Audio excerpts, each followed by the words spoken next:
আসসালামু আলাইকুম, সবাই কেমন আছেন? আলহামদুলিল্লাহ আমরা সবাই ভালো আছি। বাড়ি থেকে আসার সময় দুইটা কবুতর নিয়ে আসছিলাম। আমার ভাই কবুতর, পালা কবুতর দুইটা দিয়ে দিচ্ছে আব্বা জামাই করে। যে এগুলো আজকে রান্না করতেছি, সেহরি রান্না আজকে করে রাখতেছি রাতের বেলা সাহারির সময় খাওয়ার জন্য। ঝাল ঝাল করে কবুতর মাংসটা রান্না করতেছি। আর এখানে টমেটো দিয়ে অল্প করে ডাল রান্না করে নিয়েছি। এই যে, আর কবুতরটা মাংস যেভাবে রান্না করি ঠিক সেভাবে কবুতরটা রান্না করে নিচ্ছি, তাই আর পুরো রেসিপিটা দিইনি। যে এখন কবুতরের মাংসটা ভালো করে কষিয়ে নিব। আর কবুতরটার মধ্যে কিন্তু অনেক তেল ছিল, ধুইছি, হাত চাত সব তেলে চবিয়ে ভরে গেছে। পালা কবুতর এগুলো আমার ভাই আগে পালতো, ভাই তো এখন চলে গেছে দেশের বাইরে। এখন আব্বা কবুতরগুলো দেখশন করে।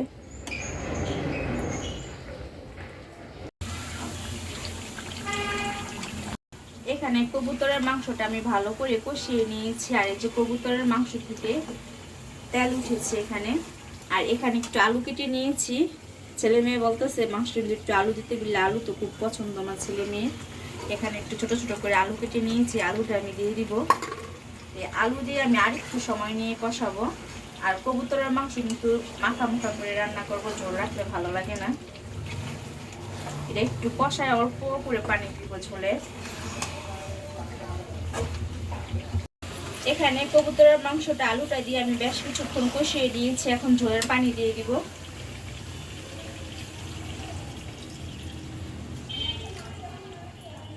এখানে ঝোলের পানি দিয়ে দিলাম। আর পাশের চুলায় ভাত বসিয়ে দিয়েছি রাতে খাওয়ার জন্য। আর সাহারের সময় খাওয়ার জন্য একবারই ভাত বসাই দিছি আমি।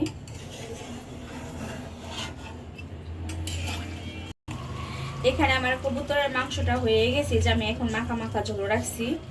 একটু ঝোল রেখেছি কারণ ভোর রাত্রে জাল দিলে তখন আবার একটু ঝোলটা টেনে যাবে। আর এই পাশের চুলায় ভাতটা সেকা দিয়ে নিচ্ছি। ভোর রাত্রে আর এই রাত্রের ভাত একবারই রান্না করে নিয়েছি। গতকালকে সন্ধ্যার পর ভিডিওটা শুরু করেছিলাম, সাহারির জন্য রান্না টান্না করেছিলাম। সাহারির সময় উঠে খাওয়া দাওয়া করেছি, ওগুলো আর ভিডিও করিনি। আজকে প্রথম রোজা, বিকালে ইফতারি বানানোর জন্য যে রান্নাঘরে চলে আসছি। এখানে ভুট্টা বাগার দিয়ে নিয়ে আসছি। ঘ্যাস নাই, অল্প অল্প ঘ্যাস আছে, অল্প ঘ্যাসের মধ্যে আমি ভুট্টা বাগার দিয়ে নিয়েছি। এখানে আমি নামানোর আগে কিছু ধনে পাতা দিব।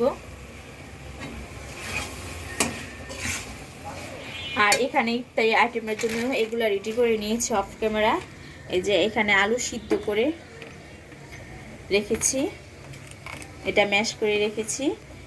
এখানে পেঁয়াজ, কাঁচামরিচ কেটে রেখেছি। আর এখানে যে মুরগির মাংস একটু হলুদ লবণ দিয়ে সিদ্ধ করে আমি আলুর চপের সাথে দিব, চিকেন চপ বানাবো।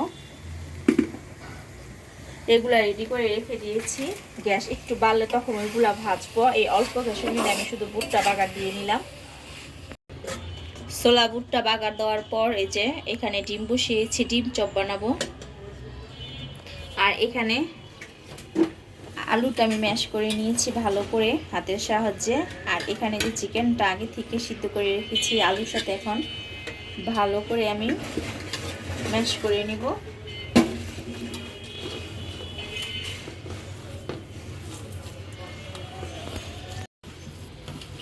এখানে ভালো করে ম্যাশ করার পর এখন আমি আস্তে আস্তে সব গুঁড়া মশলাগুলো দিয়ে দিব। এখানে আমি কালো গোলমরিচের গুঁড়া দিয়ে দিলাম।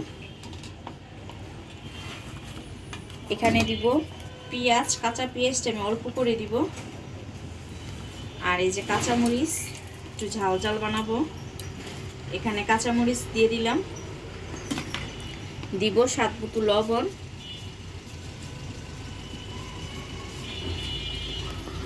স্বাদ মতো লবণ দিয়েছি। দিব এখন গরম মশলার গুঁড়া। আমি আজকে এটার মধ্যে ব্রেড গাম আর ডিম দিব না, এভাবেই বানাবো। এখানে গরম মশলার গুঁড়া দিয়ে দিলাম। দিব একটা ম্যাগি মশলা, এক প্যাকেটে যেখানে ম্যাগি মশলা নিয়েছি এটা দিয়ে দিব। আর দিব ধনিয়া গুঁড়া। এখানে যে হাফ টেবিল চামচ ধনিয়া গুঁড়া দিয়ে দিলাম। আর এই যে এখানে পেঁয়াজের ভেরেস্তা, এই পেঁয়াজের ভেরেস্তাটা আমি দিয়ে দিব। এখন ভালো করে আমি মিক্সড করে নিব সবগুলো একসাথে।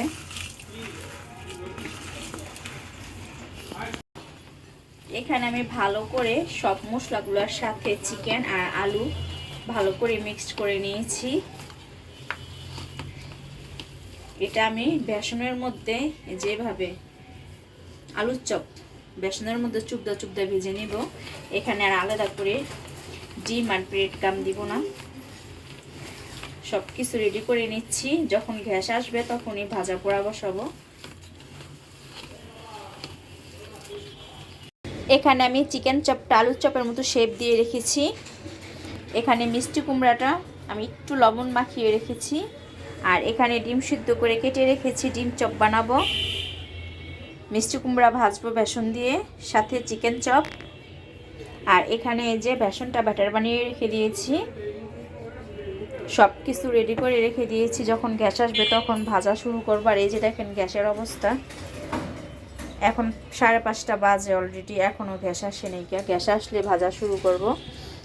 মোটামুটি সব কিছু রেডি।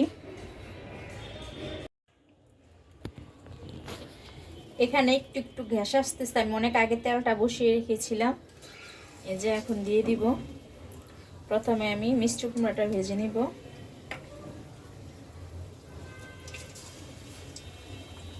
পাঁচ মিনিট বাকি আছে আজানের। এই 5 মিনিট আগে একটু একটু গ্যাস বাড়ছে, আজানের পরে বেড়ে যাবে গ্যাসটা, তখনই আমার ভাজতে হবে। মানে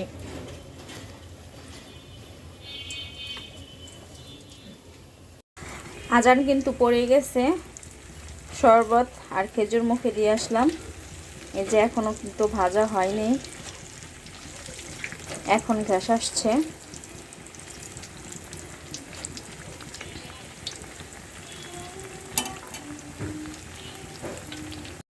এখানে যে মিষ্টি কুমড়া নিয়ে ভেজেছি, ওটা ভাজা হয়ে গেছে। এখন আমি ডিম চপ ভেজে নিচ্ছি। ডিমটা আমি বেসন দিয়ে চুপ দিয়ে ভেজে নিচ্ছি। এভাবে ভাজলেও কিন্তু খুব ক্রিস্পি হয়, আর খেতেও কিন্তু অনেক মজা লাগে। এখন হাতে সময় নেই, তাড়াতাড়ি করতেছি, সবাই বসে আছে।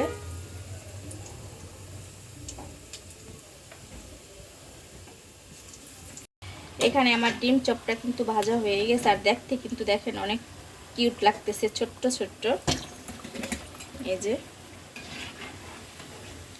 এই ডিম চপটা তো আমার ছেলে মেয়ে অনেক পছন্দ করে, অনেক ধরে ওয়েট করে বসে আছে কখন খাবে।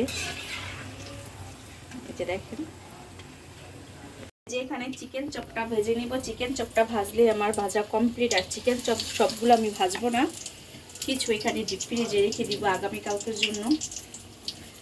এখান থেকে অল্প কিছু ভেজে নিব। এখানে আমার চিকেন চপটা হয়ে গেলেই কমপ্লিট ভাজা। আর এখানে যে কিছু রেখে দিয়েছি, এটা পরে আমি ডিপ ফ্রিজে রেখে দিব।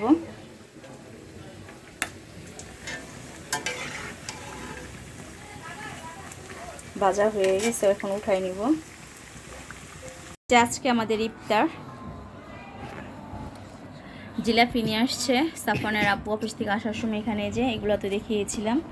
আর এখন ইফতারির পর আমরা ইফতারি করতেছি। ঠিক আছে, আজকে আপনাদের কাছ থেকে বিদায় নিই। সবাই ভালো থাকবেন, আল্লাহ হাফেজ।